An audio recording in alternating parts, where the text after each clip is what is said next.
So we have our own deer stalkers on today, and we are super excited that you are all here to join us and hopefully imaginarily put yours on as well. I am Gretchen. I'm Milana.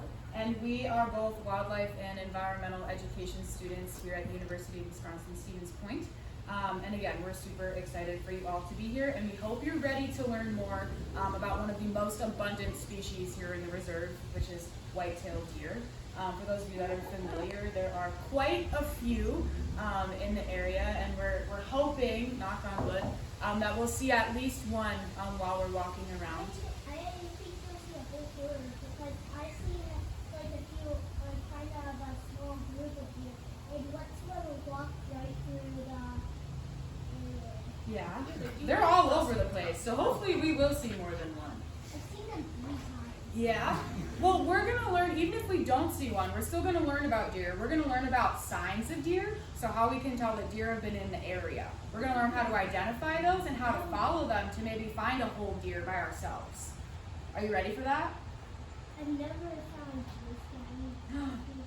Oh, well, we're going to try, okay? So for today's program, we're going to be going on a brief walk just down the start of the Trail of Reflections here. And then we'll do a little bit of off-roading off of the trail per se for a couple of minutes, so just be prepared for that. I hope you're all wearing decent walking shoes. But before we go, if anybody needs to use restrooms, water fountain, there's restrooms and water up the hill over here. If at any point during the program you need to walk away, go to the bathroom, get water, feel free to do so. It doesn't offend us at all, we understand. So if anybody needs to do that before we go, feel free.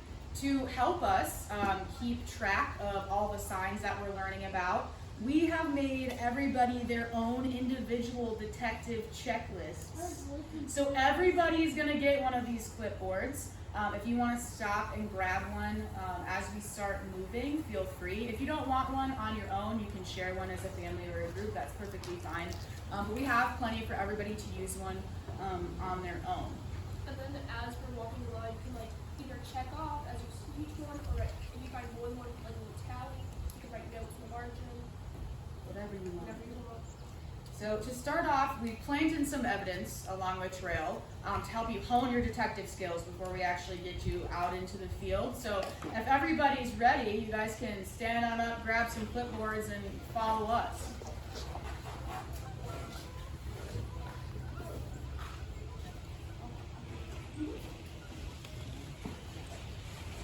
And for the first one, you're going to be following Gretchen.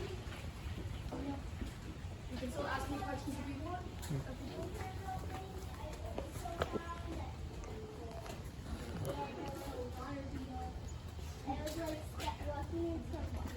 What's it going? Yeah. And then they took that car over there and Was it a water boatman? beetle. That's awesome. Are you ready? Are you ready to learn a little bit more about deer? Yeah? Okay. If everyone's ready, you can follow me. Another step I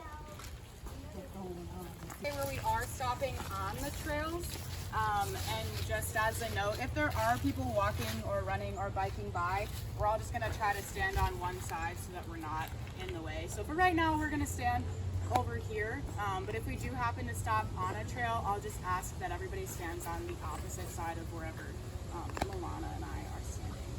So I think everything's right on point in the beginning, because the first thing that we're going to talk about is in fact deer scat. So just like us, deer leave behind signs of their daily routines, and by noticing small signs like scat, we can be led to even bigger discoveries. Lost the pencil for good. I am wondering if you all have any ideas of what we can learn from scat. Some people, when you think about it, it might be kind of gross. It's deer poop, right? What can we learn from that? Do you have any ideas? Wow, okay. Where the deer has been? And I've seen deer right in my backyard. Nice. Normally there's a bunch of them out in one of my neighbor's fields. Yeah, so if there's a place with a lot of deer scat, that can indicate a high traffic area. So if we stop and we're walking around, like you're walking through your backyard and you see a lot of deer scat, that can indicate that either one deer likes to hang out there a lot, or multiple deer like to use that as a space to walk through or travel through. We can also look at deer scat and tell how long it's been there by color and moisture. So if it's dry and shriveled up, a deer probably hasn't been there in a while, but if it looks like super dark brown, it was probably pretty recent, and you might be pretty likely to see a deer within the next minute or two if it's still around. I'm gonna pass this around. Feel free to pass it in a circle. This is our lovely model of deer scat. So when you get to see this, deer scat looks like tiny little pellets. It kind of looks similar to like rabbit poop, stuff like that. I might have seen rabbit poop. You might have? I've actually seen what I think is a rabbit. That's cool. Well, I didn't really see it. That's really cool. So the reason it looks like this, and why lots of animal scat that comes off in these smaller pellets looks like this has to do with their plant-based diet, which is super rich in fiber. And the way that their colon moves is the reason it comes off in those smaller pellets. So we can tell based on how much, what it looks like. We can tell by those two things whether a deer has been here recently or how often this space has been used. And something I think is super interesting is that where you find deer scat, you are super less likely to find a fawn or a baby deer because fawns actually don't use the bathroom or poop in areas where their mothers take them to nest in the ground. Because they rely so much on whether or not they can be smelled, their mothers have trained them not to use the bathrooms where they go and hide during the day. So it's in those points where they're up and moving around and eating where you can find scat. So if you find scat in a certain area, it's not very likely that you'll find a fawn nested in the ground. Maybe walking around if it's been eating and other things like that, but you probably won't find one in the grass. So that's just something I think is super interesting, kind of inside the brain of a deer. I use a method kind of like that sometimes for fishing. And Yeah? when they jump out, I try to catch them here in the area where they fish from. Yeah, because that's where they were recently, right? Yeah. So when we're trying to Most find of the deer, time it works. yeah, if we're trying to find deer and we see maybe a bunch of dark brown poop, are we in an area where the deer might be? Yeah. Yeah. So it's just like that. It's signs of where they've been. Does anybody have questions about deer scat? No? That's okay. So besides scat, you can also spot things like tracks in the dirt, each one showing where they've walked and where they might be going. So we're going to talk about tracks next. We're going to walk a little bit further and we're going to talk about how we can use them to figure out where our deer are headed. So if you want to follow me, we'll head back on the trail. Don't tell me the yes. All right, lift the backpack.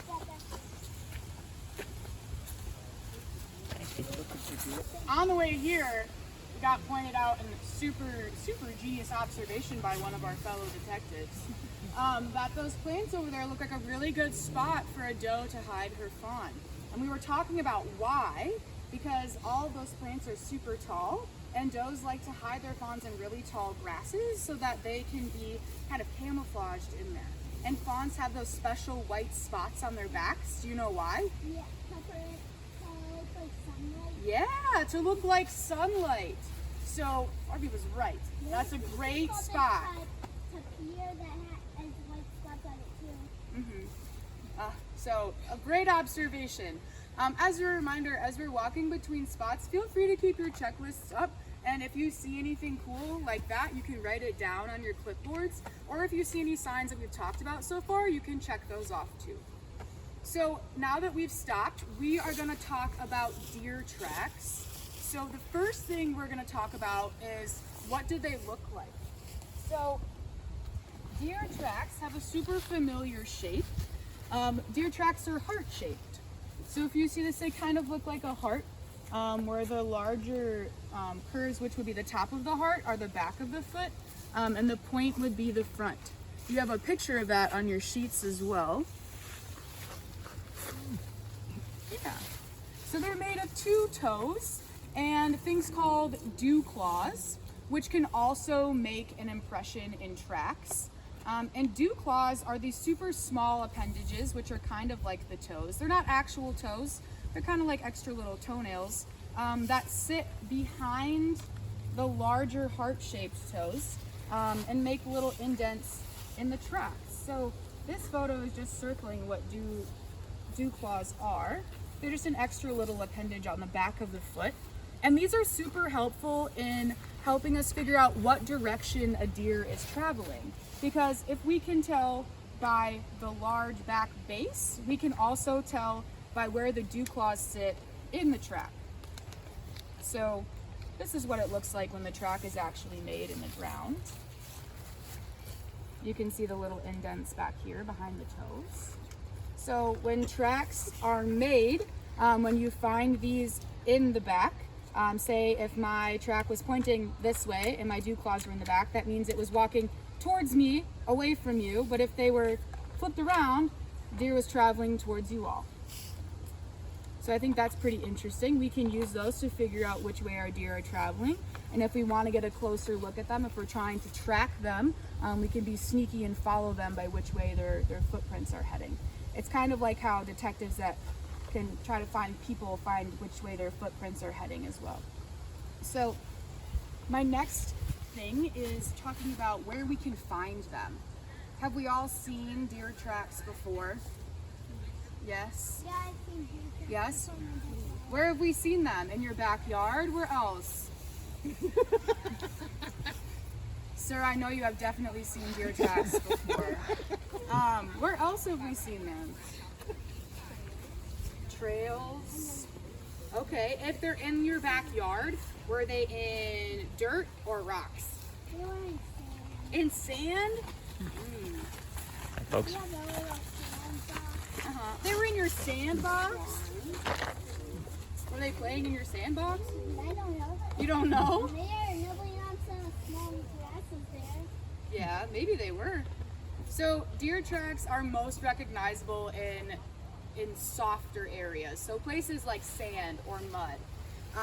In trails like these, like in the middle of this rock area, they might be able to make a decent impression, but it's going to be a lot easier if it were to have rained or if there were no rocks on top and it was straight mud. So to demonstrate that and kind of show everybody how much pressure it takes to make a track in the ground, I'm going to give everybody the opportunity to try and do that. So I have two different substrates or pretend grounds. I have sand and I have gravel, and everybody's going to get the chance to use our lovely hoof, our deer foot, to try to make a track in each of our grounds. That way you can tell which one is harder and which one might be easier to see tracks in. Okay? So what we're going to do, Milana, if you will help me, you want to hold What are their hooves this. made out of? Huh? What are their hooves made out of? Keratin? Mm-hmm. Correct! Yeah, their horns are made out of keratin. Kind of. You'll learn more about that later, though. I did.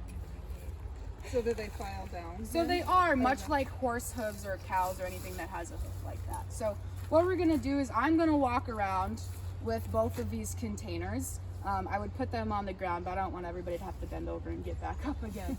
So we're just going to pass the hoof around. Yeah, sure, if you want to hold one. And we'll give everybody the chance to use both. While we're doing that, you can talk more about where you've seen deer tracks, maybe which one you think is going to be harder to see an imprint in, or where you've seen them before that might be kind of surprising. Hey, Your daughter. they weren't supposed to know that. That's okay. You know, parents have to protect parents, you know? I thought you were just going to zoom in on my face for that. Cool. Nice. You Yeah. want to try, Mama? Mom, so what do you think? Snow makes the best track. It does make really good ones, actually. So you want to go hunting when there's snow on the ground? Is that what you're saying? For what?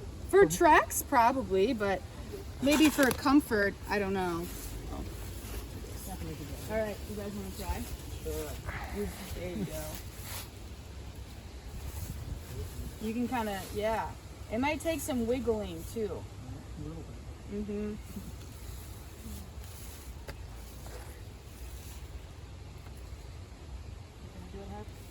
Oh yeah. Oh yeah. There you go.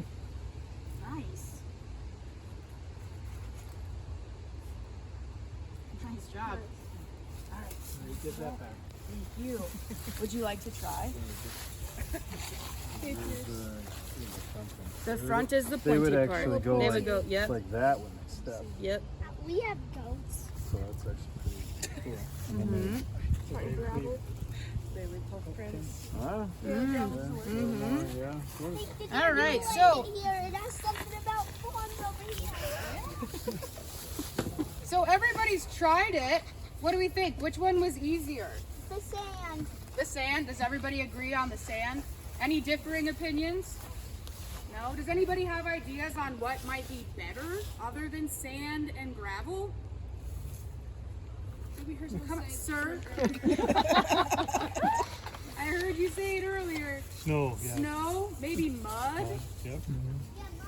Snow and mud are nice too because the sand is pretty easy to get a track into, but once it gets blown around, it kind of sinks back in on itself, so the track can easily disappear. But in things like snow or mud, they stay pretty solid indents. Like when we shook it between each person doing that, it kind of. It went away pretty easily.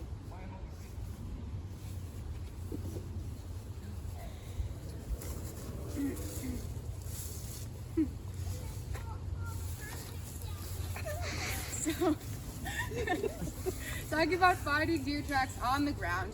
When we do find them in recognizable places like snow or mud, fresh tracks are normally going to be pretty crisp along the edges, not dry, but they'll be crisp along the edges. So you can clearly tell it's that very familiar heart shape.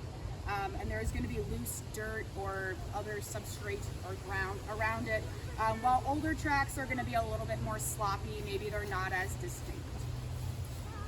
So just like how tracks tell us where deer have been, deer rub also reveals how they leave their marks. So literally scraping their presence into the trees around us. So we'll follow Milana to talk more about that.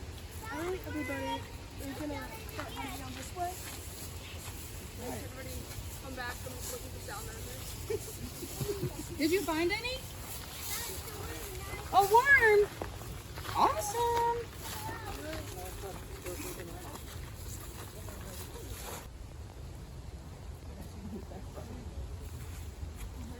I'll mark it on my thing. We got our phone. Junior detective. Can't lose our phone. We need you. You're an So important for part of it. during this part of the program, I'm gonna have each of you grab an antler out of this bag. One big one. Oh my god. I found all the birds. Oh, the bird. Birds. I said birds. Oh, he found one of the birds. Oh my god, he got funny. Like an antler. Oh, we didn't see it. I found the birds. I found where the birds like to be out. I've never seen this before though, I thought. Birds. Okay. Would you like it? I thought you've never seen them before. Oh, you got the big one. Heck yeah. There you go.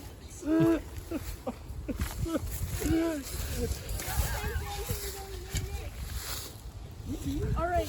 So like people have hair and nails, deer have antlers. But that's not exactly how they work. Antlers are actually bone that grows attached to the skull, and when they first grow, they're covered with this like hairy skin called velvet. I know. So have you ever seen like a deer and it has like blood on his antlers? Yeah. It looks really gory, but that's not really because a deer impaled another deer. It's actually because when deer are growing their antlers, which happens typically in like the spring, they actually want to rub off this velvet that's on their antlers. Yeah, I know that too. They rub down little trees like these ones. Exactly. So have you ever had like like a hangnail and it's been like really annoying and you pick at it. It hurts more. So it's kind of like that for deer when they have the velvet on their antlers. It's kind of itchy. So if you look at this tree, and if you want, you can come closer. There's a couple of trees. The deer barged it up. There's on a couple of these musclewood trees. So we're going to come like this. The deer must have got this one. I like this. There This you is a go. great demonstration of that. Wonderful. Interpretive techniques. Perfect. You think that feels good for the deer? Yes. But let's not mark up the tree too much. I know there's already damage on it, but let's not hurt the tree anymore. Good job. So when they rub on trees like this, it removes the velvet from their antlers. And they do this for many different reasons. The first is to get off the velvet, and the second reason is to kind of like mark their like territory. Do you know, like, in the fall when deer will hit their antlers together? That's another way to do that. But with like marks like this, there's like a confusion between something called a rub and something called a scrape. Do you know what this one might be called? Raise your hand if you think rub. Raise your hand if you think scrape. Those two are often confused, but a scrape is actually when they take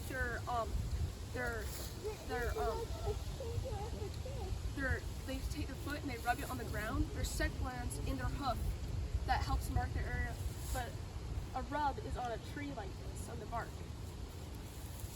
So have any of you went shed hunting? So shed hunting is like when you collect antlers from the ground. So if deer lose their antlers every year, why aren't we just like running into so many antlers on the ground? You guys can share out popcorn ideas, yes? Rodent. Yeah. What do the rodents do with the antlers? Yeah. Sharpen their teeth. Yeah. Well, rodents Rub down usually their wear down their teeth, but yeah. So, what's in bone or antlers that rodents typically want to eat? Blood. Well, not blood, but what's like in milk? Said it earlier. Yeah, you guys got it. So a lot of animals will eat antlers, well, and also bones and antlers to get calcium. So that's why we're not just like looking for antlers, like seeing antlers all the time. Like when you look for antlers, it's kind of surprising to find one. That's why a lot of people like to go out and do shed hunting, which is the shed antlers. So why do we think that deer shed their antlers? You might get an idea after holding these for so long. Yeah. I was gonna say, especially Renee's. Renee has a great example. Imagine two of those. So antlers can be like between 3 and 8 pounds, which is a lot of weight to have on top of your head for like months. And they don't shed their antlers until like fall-ish time, after fall, early winter. So after they do the rut, which is their mating season, and they don't need antlers, yeah, like that, to keep their territory and look for a mate, why would you want to hang on to that extra 3 to 8 pounds on your head? Like, wouldn't that be uncomfortable? So now that we talked about ruts and the fall when they need antlers, you can all return your antlers and shed them. Hey Harvey, you want to hold a heavier one? You did. Yeah. You want? Here, let's try. That one's really heavy. Here, try this one. And they would have You two can of them come on the head. Imagine having two on the head. No. You want This to join? one. Unicorn deer. So we're just closing Would you like to join? And more antlers out there?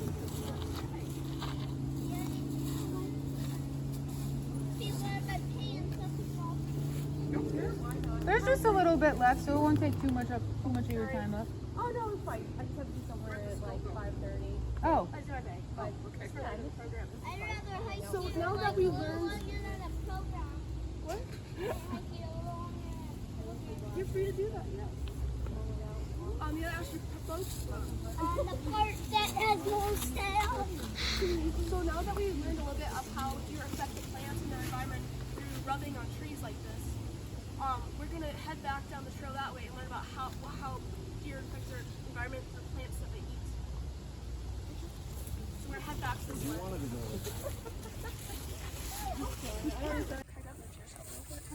Sorry.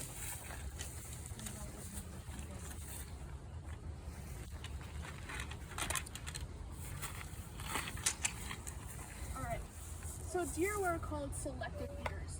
So if you look at their mouth shape, which is like, this is only the top half, or should have a bottom jaw, but if you look at their mouth shape, why do you think they might be selective in what they eat, how their like morphology affects that? Morphology is like the shape of like their body and their bones and stuff. Their nose looks longer Yeah. than their jaw. So if you compare just part of their, like the front of their face to like a cow or an animal like that, it's a lot smaller. So they're really good at like picking up little individual plants, as opposed to like a bovine or a cow. Bovine is like a cow, where it's just like take a big mouthful of grass. So when deer eat, they take like individual clips of the food around them. But unlike a lot of people, deer will like change what they eat based on season. Well, you guys want to look at this stuff? Here. You can pass that around. So, what are your guys' favorite food? We can just have everyone share a favorite food. Mine's mac and cheese and tacos. Those are good options. Separate. Your favorite food?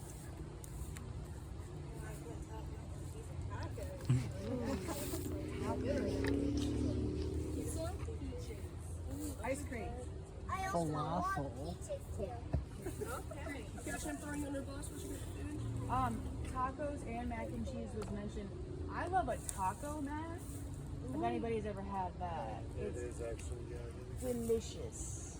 my friend just told me about crab rangoon burger down in Fond du Lac. That's really good. And I forgot the name of the place, but I'll ask him. And I'll pass that through the grapevine. He was raving. That sounds good. Do you guys have a favorite food? Gretchen makes falafel. Ooh, I like that. Oh, all right. Well, that's about all that they have there. But So, one of my favorite foods is watermelon. And you know how you can only get some of your favorite foods, like peaches, at certain times of the year? It's like that with deer too. They change what they eat. They have different preferences at different Oh times yeah, I of the love year. watermelon too. I love watermelon. It's a great choice.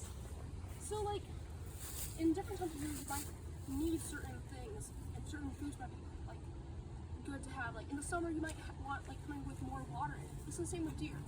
So in the summer months, deer really like broadleaf plants, and the reason why they like these plants is because they have a lot of water in it, kind of like the watermelon experience. And then in the spring, they like a lot of new growth and like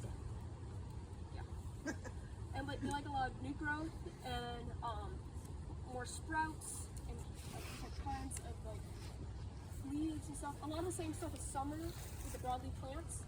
There's different options. In the fall, you know, it's right before winter, so they want to eat a lot of calorically dense foods. It's kind of like when you have food, a salad has like less calories than like say nuts. So in the fall, they want to eat a lot of acorns, a lot of fruits, which would have a lot more calories than like say a stalk of a plant, like celery has 100 calories, but it's a lot longer. And then in the winter, basically deer will eat whatever they can.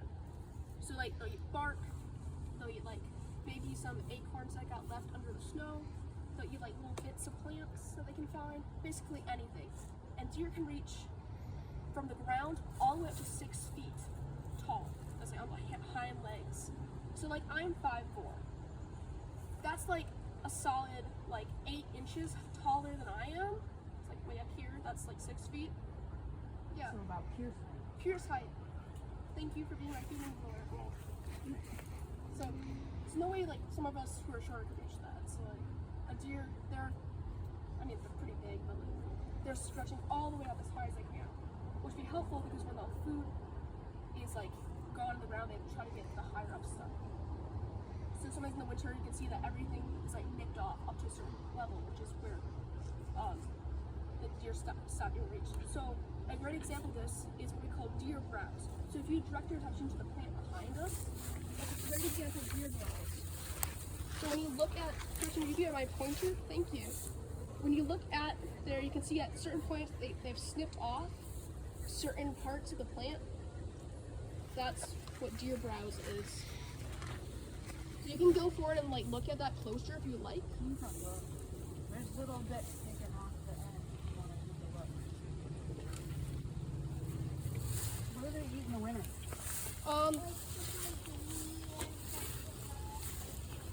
So in the winter they eat like bark and basically whatever they can find. A really good analogy for this is have all you guys done trick-or-treating at some point in your lives? Of course. And you know that point at the end of your like Halloween bag when you've eaten all your favorite type of candy and there's like only like licorice left at the bottom? Or like your least, think of your least favorite candy. It's only that, and you still want to eat sugar, but maybe not like, but there's maybe not your favorite kind in the bag. So that's kind of like how deer are in the winter. They'll still eat something, but it's definitely not their favorite. So, do you guys have a favorite Halloween candy? Or a least favorite Halloween candy? Favorite controversial, but I love I like almond joy. It's candy corn. That's the epitome of Satan. No. So for you, Yeah, for sure. Peanuts? Popcorn balls. So Piers, if you were a deer, your like winter food would be the candy corn. Oh, don't. You would have to suffer through it. Because you're like, oh, it's sugar, but I don't like it. Glad So I'm it's kind of like, Suffer through candy corn for the winter. do you have a least favorite candy when you go trick-or-treating? Probably any candy that's very, very, very, very, very, very, very sour. All right. So if you were a deer and it's winter, there wouldn't be any of your favorites left. It'd just be those really sour candies. Would you still eat them if they're the only candy? Yeah, they probably don't make candies that sour anyways. Probably like sour candies that they're all. Yeah, so that's kind of how it is for deer. They don't love the food that's left in the winter, but they'll eat it anyway because that's all that's left. Oh my God. So in the spring and summer, when they're eating only foods they really like a food a deer really likes would be like birch saplings or something like that. When they only select to eat that, what do you think happens to that plant that deer really like? You can share out popcorn style if you like. Or go in. No more. My hostas is no more. Stress it to death. Yes. Great example. Your hostas are no more. And then I So- got a bunch of things they don't like to plant by it. And deer will eat a lot of different things, so it'll be hard. Usually hostas are things they don't like. My garden, I don't really like the hostas. Maybe they have better options. So if they only eat that one kind, like you said, you know more about that. And then there's some foods that deer really don't like and they just won't eat. And something we have that they won't eat is buckthorn, which is an invasive. So since the deer don't eat these invasives, or many of them, but do eat all the natural plants that are there. Burns. I don't think so, no. If it doesn't, we might have found some. But if they don't eat the buckthorn with an invasive and they eat all the things that are naturally competing with the buckthorn, the buckthorn just takes over. So when there's a lot of deer and they eat all the natural stuff, there's a lot of problems with invasive species. So Schmeeckle has such a large problem with buckthorns due to its high deer population. It's deer just won't eat the buckthorn. And lots of birds.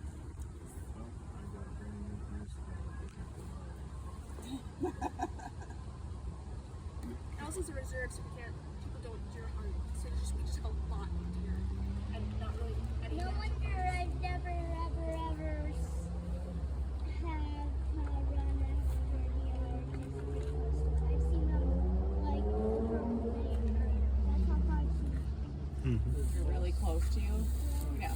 Yeah, they're pretty tame here, not really mellow around people, just because there's so many people who go in Schmeeckle. Now that we've learned a little bit about food about deer eat, about their scat, and about about sheds, and about Scat and tracks. we're gonna do a short activity where You guys are gonna put your detective skills to the test. So we're gonna give you, I'd say about 5-ish, maybe a little bit more minutes. I'll go stand a little ways out on this side over here. This is our off-roading portion. So we're gonna give you some time to walk around if you would like, or you can stay on the sides of the trails. That's okay too. And you can look around for all the signs we've talked about, and put that knowledge that you just learned to the test. So you have your sheets. You can mark some stuff off. If you have questions, you can find me in Milana, and I'm gonna kind of mark the edge of where not to pass. and please remember Wiggly isn't reserved, so try not to like step on any plants you see, and don't take anything with you. We want to leave it in as best condition we can for the wildlife that lives here. Okay. Did I just signal one? It just went off on my wrist. I already pulled the tip off. Oh yeah, it is. It was just a wood tick. Season. No, it was a deer tick. Oh, really? That was a pretty big deer tick. No, it had a little red band on it. Oh, wow. All right. But if you want to go look for any of these things, you're welcome. No, I have a family at home that would really get pissed off if I. I have one myself here, small myself. I'm gonna get a pocket knife. I'm in Club Scouts. Yeah.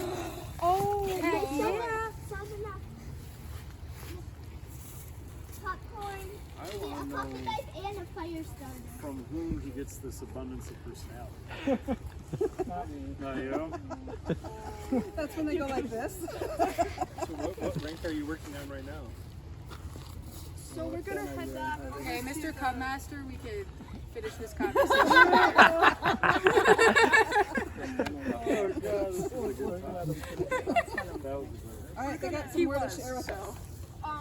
You can continue that conversation as we walk up the trail back to the pavilion. Wow, Pavilion. Pavilion. Sounds like Third a time's good the thing. charm. This sounds like a good thing for Club Scouts to do also. Yeah, Maybe you can could share tell all your of this club with about them.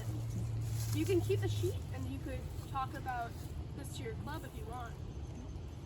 So we're gonna head back this way.